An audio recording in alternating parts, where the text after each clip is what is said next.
will make you all more mad, mad, mad, mad, mad proud. I promise. Allu Arjun के तो हम सभी बहुत सालों से फैंस हैं और आप भी जानते होंगे कि पुष्पा से नहीं बल्कि बहुत सालों से उनकी फ़ैन फॉलोइंग अच्छी खासी बनी हुई थी। ऐसा नहीं है कि पुष्पा के आने के बाद उनकी कोई लॉटरी लग गई हो और एकदम से ही उन्होंने 1,000 करोड़ की ब्लॉकबस्टर फिल्म दे दी।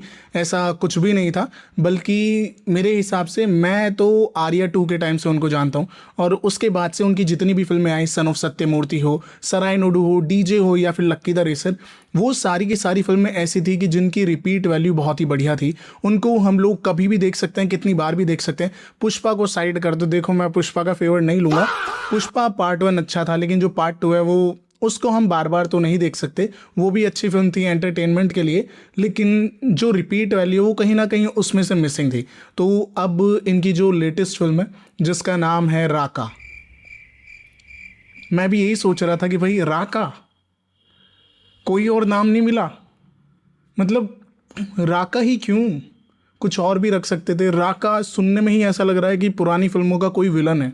सच कहूँ तो कोई उम्मीद भी नहीं थी, क्योंकि मेकर्स ने ऑलरेडी ये बता दिया था कि सिर्फ फिल्म का टाइटल अनाउंस होगा और उसका ही एक पोस्टर आएगा, और मुझे पता था कि कोई पूरे तरीके से फर्स्ट लुक नहीं आने वाला है, बस टाइटल अनाउंसमेंट के लिए ही हो रहा है, तो उससे हम लोग ज़्यादा उम्मीद लगा भी नहीं सकते। तो जैसे ये टाइटल अनाउंसमेंट का पोस्टर आता है, मैं इसको देखता हूँ, मैं नाम पढ़ता हूँ, बस नाम पढ़ने के बाद पोस्टर देखा, चलो ठीक है, उसके बाद में मैं अपने काम पे वापस लग गया। ऐसा नहीं था कि मैं देखता रहा कि भाई हाइप बन गई, ऐसा तो कुछ नहीं हुआ, बल्कि ये ट्रोल ही होना स्टार्ट हो गया। तो पहले जान लेते कि इस टाइटल का मतलब क्या है। राका, राका मतलब फुल ब्राइट मून या फिर चमकती हुई कोई चीज़। अगर एल्विश भाषा में कहूँ तो एल्विश भाषा में वो वाला एल्विश नहीं, मतलब एल्विश एक लैंग्वेज है, उस भाषा में राका को कहते हैं वुल्फ। तो कहीं ना कहीं ये सारी चीज़ें कनेक्टेड हैं, इसी वजह से इस फिल्म का नाम रखा गया राका।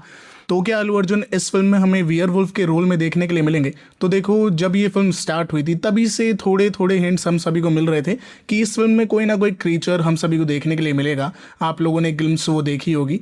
तो हाँ, धीरे धीरे ये लोग हमें हिंट तो दे रहे थे कि अल्लू अर्जुन को हम लोग देखने वाले हैं हाफ ह्यूमन और हाफ क्रिएचर के रोल में। बात वही है कि जब भी इंडिया में कोई ऐसी फिल्में बनी हैं तो वो सारी फिल्में ट्रोली हुई हैं, और इंडियंस जल्दी से एक्सेप्ट नहीं करते हैं इंडियन फिल्मों को। ऐसी चीज़ों में अगर हॉलीवुड की चीज़ें आती हैं तो हम लोग आसानी से एक्सेप्ट कर लेते हैं कि भाई ये हो सकता है, ये लॉजिकल है। इंडिया में अगर कोई किसी का प्री लुक भी आया, जैसे इसका प्री लुक आया, इन लोगों ने हमें और कुछ भी नहीं दिखाया अब तक, हम लोग इस फिल्म को इसी से जज करने लग गए। इतनी ज़्यादा नेगेटिविटी आ चुकी है, सब लोग ट्रोल कर रहे हैं, लॉजिक वगैरह पता नहीं क्या क्या चीज़ें लगाएंगे। तो आप लोग सोच ही सकते हो कि ये एक इंडियन फिल्म है, इसी वजह से ये सारी चीज़ें हो रही हैं। अगर ये हॉलीवुड की होती तो लोग यही बोलते कि वाओ, कुछ तगड़ा आ रहा है। आर्ट क्या फिल्म है, ये तो फ्रेंच सिनेमा है, इस फिल्म को तो ऑस्कर में जाना चाहिए। जब ये फिल्म अनाउंस हुई थी तो हमें जो ग्लिम्स दिखाई गई थी उसी से ये चीज़ क्लियर हो गई थी कि ये फिल्म एक हैवी बजट फिल्म होने वाली है। 600 करोड़ का बजट है फिल्म का, और ये लोग अमेरिका भी गए थे लेगेसी इफेक्ट्स स्टूडियो में, जो कि एक विजुअल इफेक्ट्स का स्टूडियो है। वहाँ पर क्रिएचर डिज़ाइन किए जाते हैं, वहाँ पर प्रोस्थेटिक्स और एनिमेट्रॉनिक्स भी होता है। और ऐसा नहीं है कि लेगेसी इफेक्ट्स कोई एरी गैरी कंपनी हो, इन लोगों के जो काम है वो ऑलरेडी पॉपुलर है। इनके जो स्पेशल इफेक्ट्स हैं, अवतार, आयरन मैन 2, आयरन मैन 3, यहाँ तक रोबोट और रोबोट 2.0 में भी थे। तो हाँ, ये एक जानी मानी कंपनी है और अकेडमी अवार्ड्स में भी इनकी फिल्में नॉमिनेट होती रहती हैं।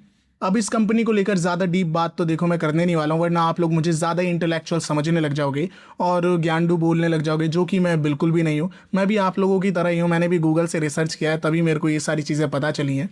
इस VFX स्टूडियो के बारे में बात करने का मेरा सिर्फ यही पॉइंट था कि अटली हमारे साथ कोई भी स्कैम नहीं कर रहा है, वो हम सभी को एक प्रॉपर एक्सपेरिमेंटल फिल्म देने वाला है। और अटली ने आज ट्विटर पर ट्वीट भी किया कि 18 सालों से उसके दिमाग में आइडिया था और वो इसे धीरे धीरे शेप कर रहा था। खैर 18 सालों से ये थोड़ा ज़्यादा लग रहा है, पर आप लोग जितना अटली को जानते हो मैं भी जानता हूँ।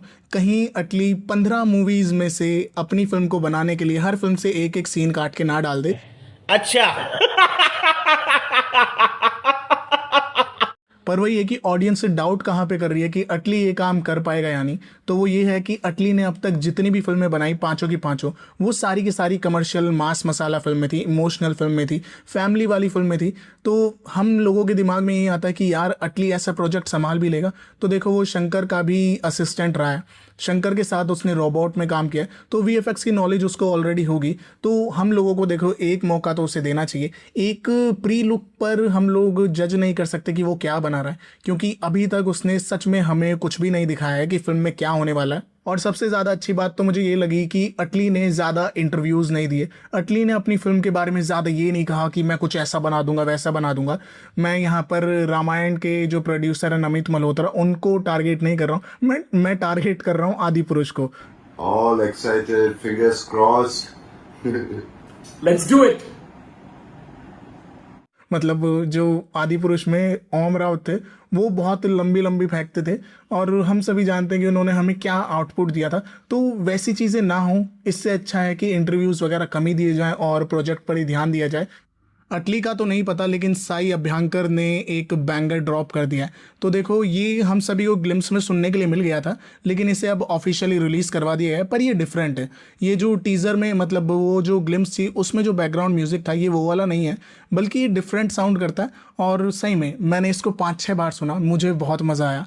तो चलो कुछ ना कुछ तो सरप्राइज़ मिल ही गया, और इस म्यूज़िक को सुनकर कम से कम ये तो हो गया कि चलो जो म्यूज़िक है वो फिल्म में इस तरीके का बन रहा है, अच्छा बन रहा है। हो सकता है काफ़ी लोग यही बोलेंगे कि जवान से सिमिलर है। तो देखो अनिरुद्ध के अंडर ही काम करता था साई अभ्यंकर, और उसके तरीके का ही म्यूज़िक ये भी प्रोवाइड करता है, सेम इंस्ट्रूमेंट्स ये भी यूज़ करता है।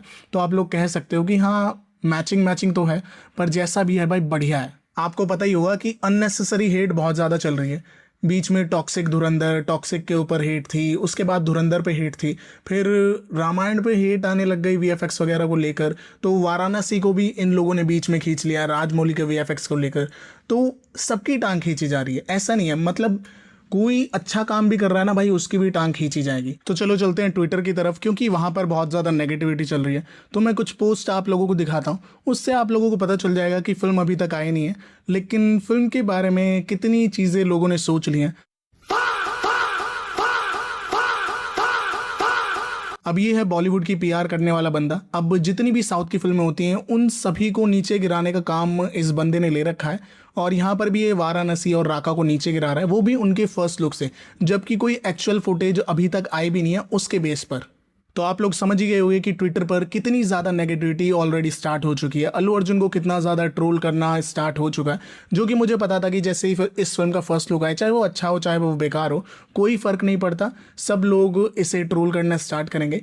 पॉजिटिव साइड भी ज़रूर है, लेकिन वो लोग कम है जो लोग जज नहीं कर रहे हैं अभी से, जो लोग यही सोच के बैठे हैं कि पहले कुछ आ जाए उसके बाद ही फिल्म को जज करेंगे, क्योंकि सही में अभी तक कुछ भी नहीं आया तो हम लोग ऑलरेडी इस फिल्म को जज नहीं कर सकते।